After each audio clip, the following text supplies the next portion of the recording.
হ্যাঁ ভাই, হ্যাঁ লাচেন কি? আরে এই যে সবাই বলতে হয় যে তুই সেই করা হয়েছে, এটাই তো বড় বিষয় না। এই যে লাচেনের থেকে লাচেন বড় বেশ ভাড়া।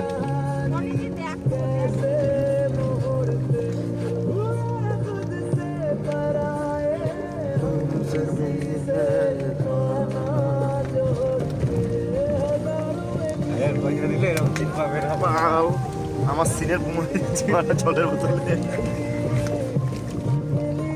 সামনে দেখো, সামনে।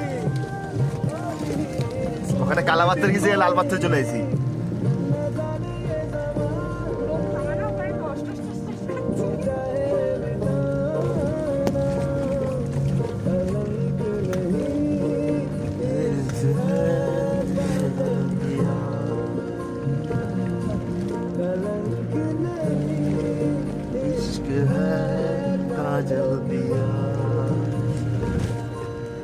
এখন সেটা স্নোফল শুরু হয়ে যায়।